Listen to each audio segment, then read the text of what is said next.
Good morning, students. In the previous class, we are studying about the problems based on mole fraction. So, I have done one problem, and remaining problems will be given to you in the form of a worksheet, which you have to do.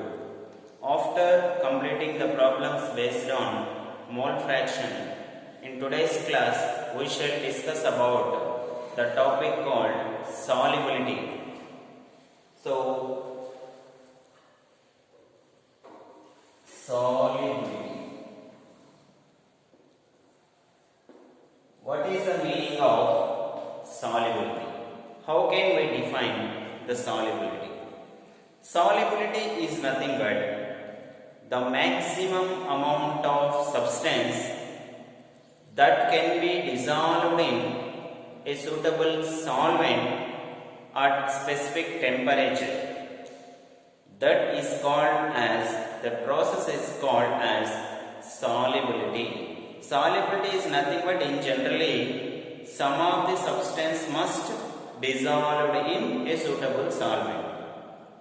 So, if we consider a solution, so it may contains two components, one is solute and another one is solvent. Now, if we add any substance to it, if this is the solvent, we are adding salt or sugar to the suitable solvent. Now, the substance which we added to the solvent may dissolve completely at a suitable temperature.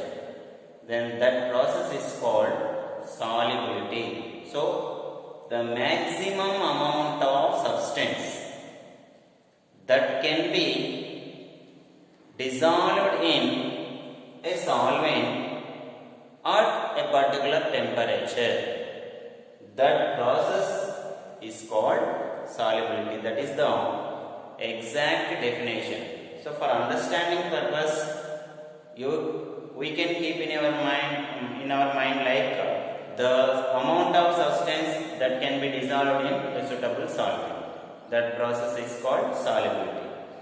Here, the solubility can be explained in two ways.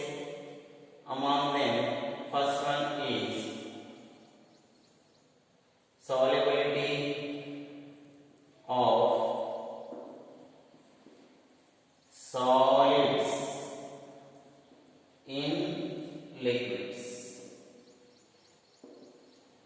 Solubility of solids in liquids. So, on what factors does the solubility of solids in liquids depends on? So, the solubility of solids in liquids depends on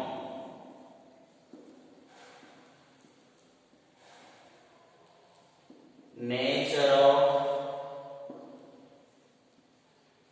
solute,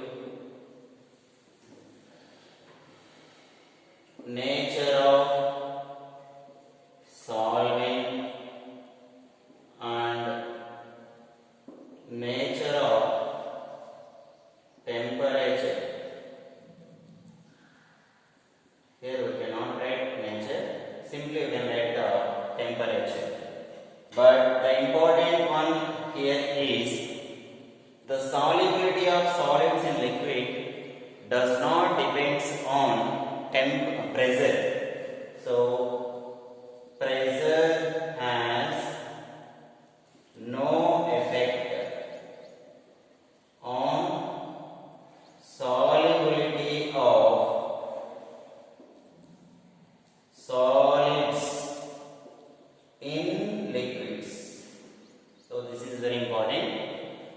So, exact definition for solubility, and solubility can be explained by the two terms, the solubility of solids in liquids and the solubility of gases in liquids, which will be discussed next. And here, the solubility of solids in liquids generally depends upon nature of solute and the nature of solvent and temperature. Here, depending upon the nature of solute and solvent, we can explain three types of solutions. They are saturated solution,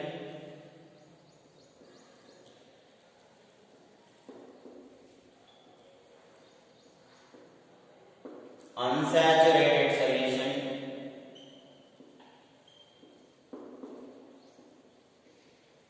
and supersaturated solution.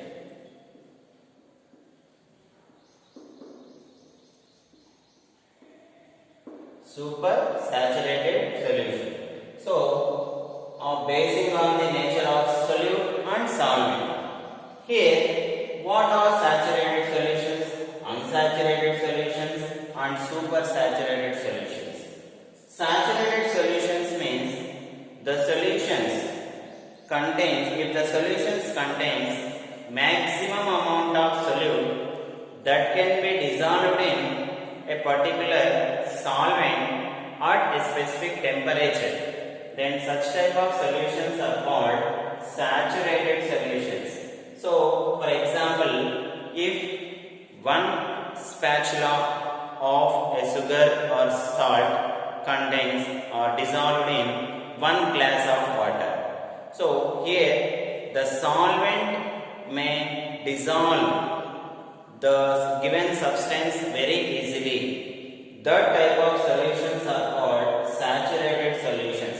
What is the meaning of that? Means the substances or the solutions contains exact amount of solute that can be dissolved in a particular solvent at particular temperature. So, the substance or the solute can dissolve in the solvent very easily. Such type of solutions are called saturated solutions.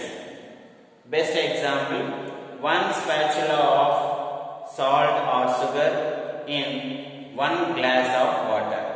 That is the best example. They can be dissolved very easily. Whereas coming to unsaturated solution, here this type of solutions, in this type of solutions which contains maximum amount of, more than the maximum amount of solute that can be dissolved in a particular solvent. Such type of solutions are called unsaturated solutions.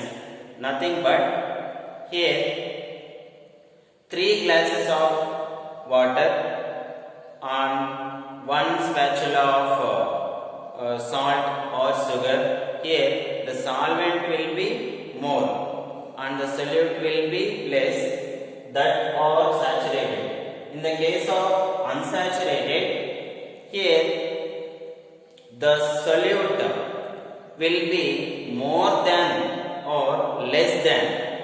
Here if the solute will be more, then it is supersaturated. If the solute is less, then it is unsaturated. If solute is exact, then it is saturated. Now I am telling about unsaturated. So here the solutions which contains less than the maximum amount of solute that can be dissolved in a particular solvent. Such type of solutions are called unsaturated solutions. Same, 3 glasses of water and 1 spatula of salt or sugar. Here the solute is less, but the solvent is more. Such type of solutions are called unsaturated solutions. Supersaturated means here the solute will be more than the maximum amount which can be dissolved in a particular solvent. Then such type of solutions are called supersaturated. So here the best example for supersaturated means, generally if you take an example for a water which is present in our tank, if we put a salt into it, the salt does not dissolve in it, it goes down bottom and settle down in the form of a salt. That means here the amount the amount of solute will be more than the substance that can be dissolved in a suitable solvent. That type of solutions are called supersaturated. Here, while explaining saturated, unsaturated and supersaturated, you should keep in your mind that if the solute and solvent are in equal concentrations, then they are saturated. If the solute is less, the amount of solute is less that should be dissolved in a solvent, then they are called unsaturated. If the amount of solute is more than the amount of substance that should be dissolved in a solvent, then such type of solutions are supersaturated. Examples, if we take examples, here 1 glass of water and 1 spatula of salt or sugar for saturated. For unsaturated, 3 glasses of water, 1 spatula of salt or sugar. For supersaturated, 3 spatulas of salt or sugar, 1 glass of water. That are the examples we can take for saturated, unsaturated and supersaturated. Whereas coming to temperature, effect of temperature,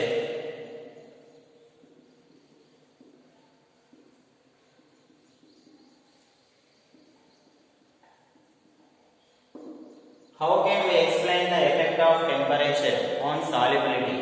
Here there are two important conditions. If the process of dilution or dissolution, which is nothing but dissolving, the meaning of dissolution is nothing but dissolving. If the process of dissolution is endothermic, so if the process of dissolution is endothermic. What is the meaning of endothermic? If the heat is absorbed in a chemical reaction, then such type of reactions are called endothermic reactions.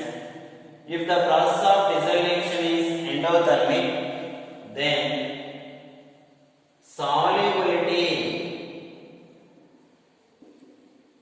increases with increase in temperature. This is the condition. So what happens, the effect of solubility? If the process of dilution is endothermic, the solubility increases with increase in temperature. So when temperature is increased, the solubility is also increased when if the process of dilution or if the process of dissolving is endothermic, that is the condition. If the process of dissolution is exothermic, so what is the meaning of exothermic? If the heat is released or liberated in a chemical reaction, then such type of reactions are called exothermic. So if the process of dissolution is exothermic, then solubility, what happens to solubility? Decreases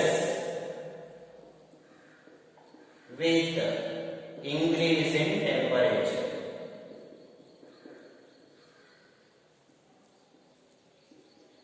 So this is the effect of temperature, which is very important for objective purpose, not for IPE. All the topic of solubility is very important only for objective.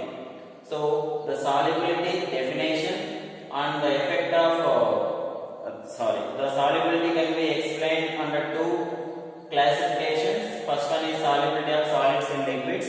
Next, the second classification will be explained in next class. Here it depends upon the solubility of solids in liquids depends upon nature of solute, solvent and temperature. Pressure has no effect on it, and depending upon the nature of solute and solvent, I have explained three types of solutions: saturated, unsaturated and supersaturated.